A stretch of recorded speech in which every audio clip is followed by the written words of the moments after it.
the deer comes in, he's into range, I come to full draw, and I release that shot. The deer drops immediately. Immediately I know from experience, this is some type of spinal hit. So the actual physics of the spinal shot, what happens on an arrow, it actually even happens with a bullet shot, is there's trauma to the spinal column. It's not necessarily a wound to the spinal column, and that's a very important distinction to know. And that's why when you see a deer drop from an arrow, you need to immediately try to get another arrow in that deer.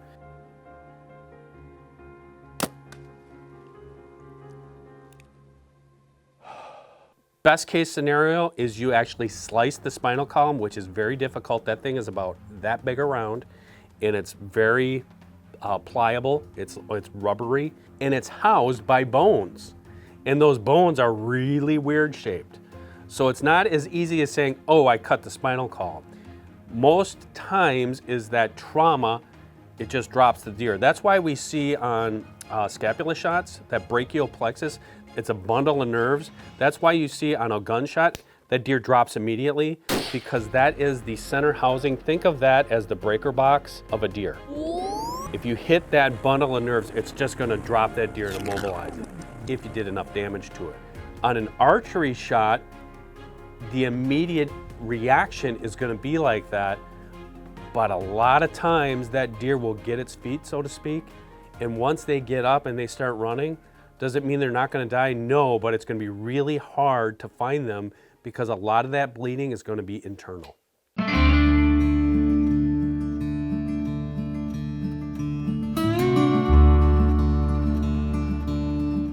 Here we go. We're heading to Trophy Ridge Outfitters in northeast Wyoming for a whitetail hunt, opening day of the 2022 season. I must really like this place because it's 1,220 miles from my house. And at gas prices being what they are, holy buckets. But it's pretty good. Can't wait to get there.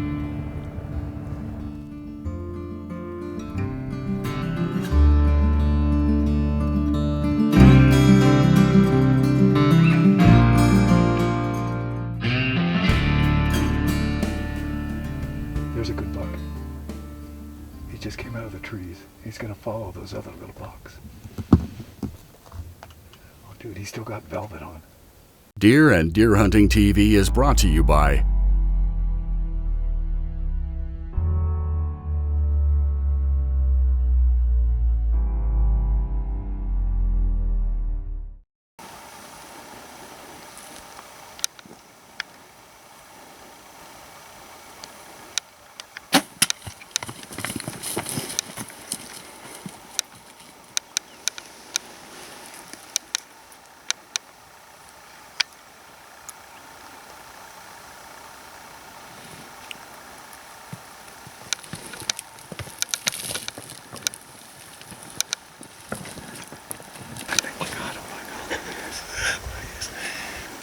Is a good shot. So I've been bow hunting since the 1970s. Bow hunting is a extremely difficult thing to do and be successful on a regular basis. And to do that, you have to make it part of your lifestyle. So I shoot 5 days a week. I also make sure that my bow and arrow setup is perfectly tuned. The other thing you have to do as part of the bow hunting lifestyle is you train your body. I try to do some sort of exercise every day. Maybe a lot, maybe a little. I walk, I run, I lift a little bit, just enough to stay in shape so that I know that when I go hunting, I can get it done.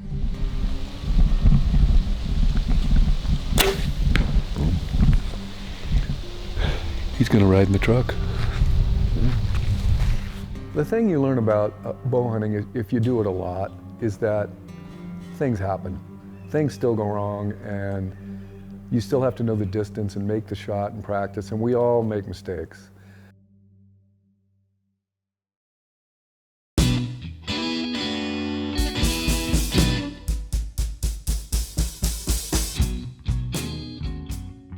One of the things I like to do when I'm in a blind on a big green field is set out range markers for myself. So on our hunt here at Trophy Ridge Outfitters, I walked out from the blind before we got set up and I put sticks in the ground at 30 yards so that if a deer comes by and it happens fast and I don't have time to use my rangefinder, boom, I have a reference point right there and I can make the shot.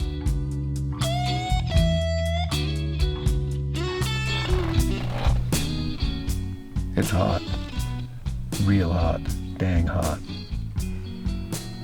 super hot. It's hotter than a snake's butt in a wagon rut.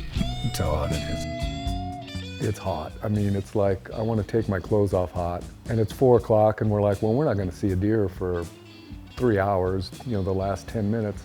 4:30 we look up, look at that, there's a deer coming out of the woods. Then here comes another deer and pretty soon here comes another deer and then there's 2 little spotted fawns come out. And they're just kind of hanging out on the edge and then we look up into the woods and here comes another deer and you can't really see what it is, but it's got to be the mama, right? And out it comes and it's a 10-point buck. There's a good buck. He just came out of the trees. He's gonna follow those other little bucks. Oh dude, he's still got velvet on. We looked at each other and went, you know, maybe you should knock an arrow. So.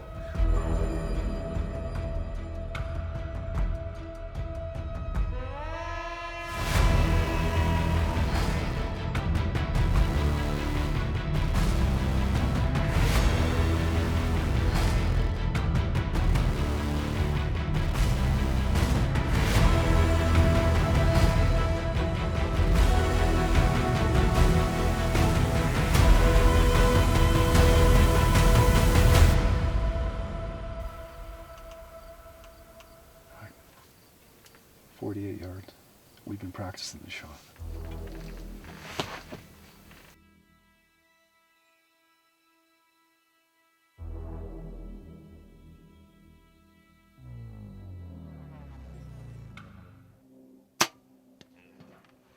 As it moved down from our left to our right, it actually cut the distance by about 4 yards, and I didn't understand that.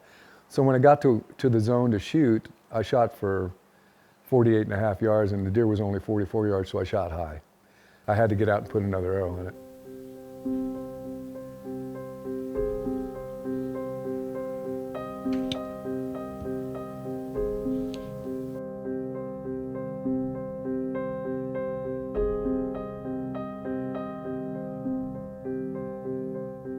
So you try to do everything right. You try to pre-range your spots and know exactly how far that deer's gonna be. Can you do things to prevent a spinal shot? You can try, but it doesn't matter how much experience you have as a bow hunter, this is gonna happen to you if you shoot enough deer. So Bob Robb, a very seasoned bow hunter, he knew exactly what to do in this situation. That deer drops, and if you look at this video, that arrow hits that deer square in the spine.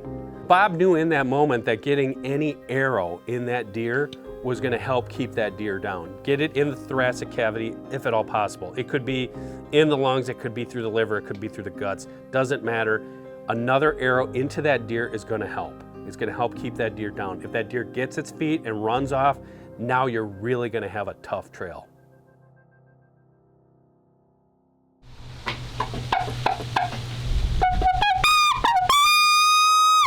I'm going elk hunting and I think I'm ready.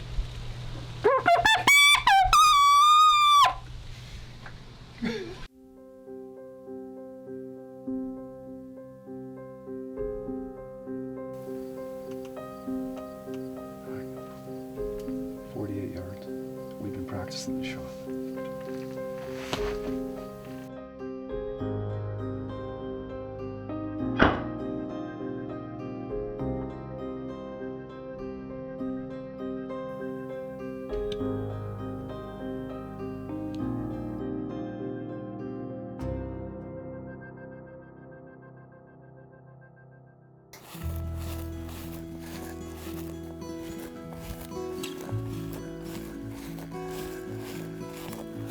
Oh my goodness.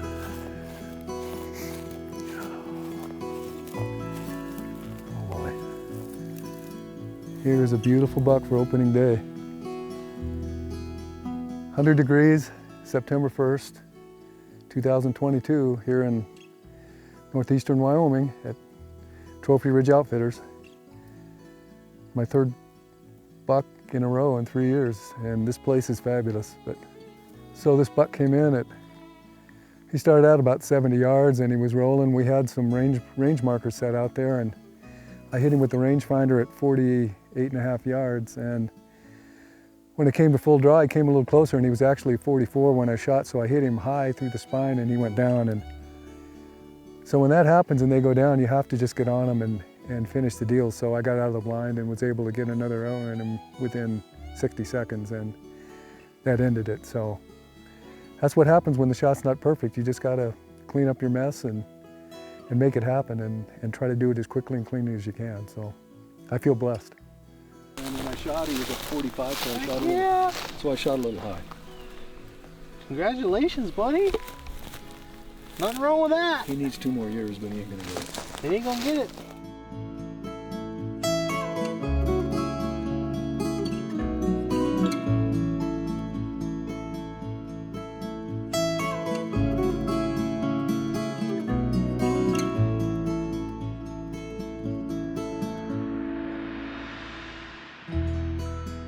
Do you feel bad about it? You feel horrible. But it does happen, and so you just move on. And now I know that I need to practice more. I need to shoot more. I need to keep my body tuned more. I need to make sure that I minimize any opportunity to make a mistake like that. But it does happen, and when it does happen to you, just know that it happens to everyone, just the way it is.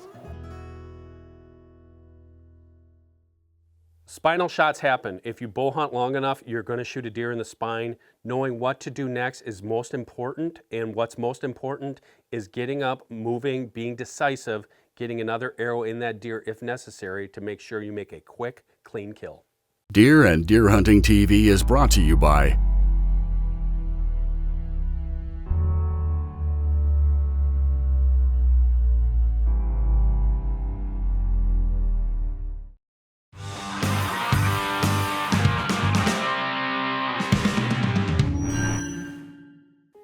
Well, I'd like to see this. I have not checked this scrape in a while.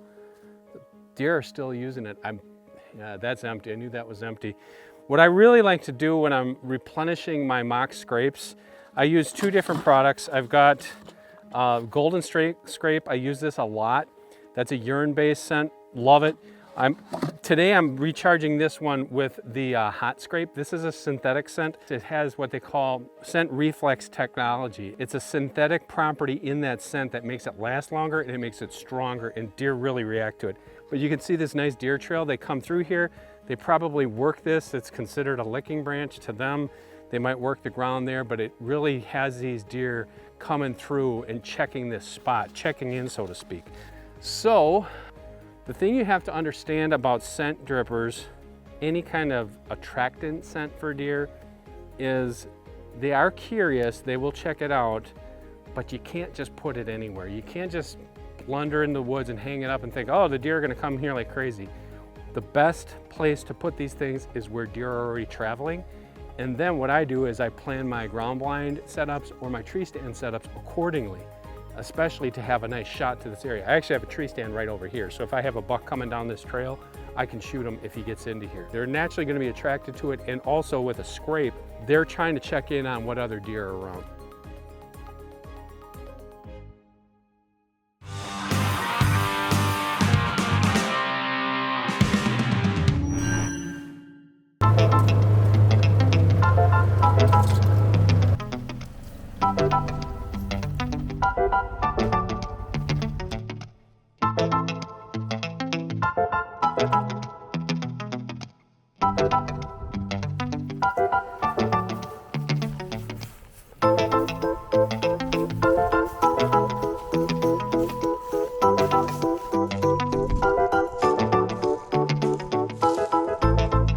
Okay, so shooting out of an elevated blind, is it any different than a tree stand? Yes, it is. And you know, you can shoot standing up in the backyard, you can shoot sitting in a chair in the backyard. Not the same. When you're in an elevated blind, everything changes, just like when you're in a tree stand, when you're shooting like as opposed to standing on the ground. The difference here, you got a couple things that you got to keep in mind. Number one, your posture. Number two, your clearance out of the blind. And number 3, bending at the hip. And yes, you need to do that when you're sitting in a blind. I'm sitting in my Banks blind here. You can tell that I've been practicing because all my lighted knocks are already set off. And what I've been practicing here is when I say posture, your posture has to be the same as if you were sitting on the ground in the backyard like this. But now we're 15 feet up in the air. That changes when I do this. So when I'm bending down like that, if I just try to come to full draw like this and then put that pin down, 9 times out of 10 for me, I shoot high because that anchor point moves a little bit. You might not notice it. You might think you're locked and loaded. There's a slight little difference there when you're elevated and sitting. The other thing is clearance on the window. These Banks blinds are really nice. They have the long vertical windows. If you're shooting out of a horizontal window, you really gotta be doubly sure because that arrow is farther down on the arrow rest than your sight plane. So you could hit that window, or you could even hit the edge of a fabric blind if you've got an elevated fabric blind. You don't wanna do that. And third thing, when I say bend at the hip, just like if you're standing in a tree stand, if I'm sitting in this chair, I've kinda gotta contort my hip a little bit to get that position so I'm lined up perfectly with the target. Okay, so here I go. What I'm gonna do is I'm gonna come to full draw like I would normally, and that's straight out, and I'm gonna bend at my hip, and I'm kind of bending my body to bring that peep sight the same position it would be if I'm shooting at home. I got plenty of clearance because I've got a vertical window, and practice the shot.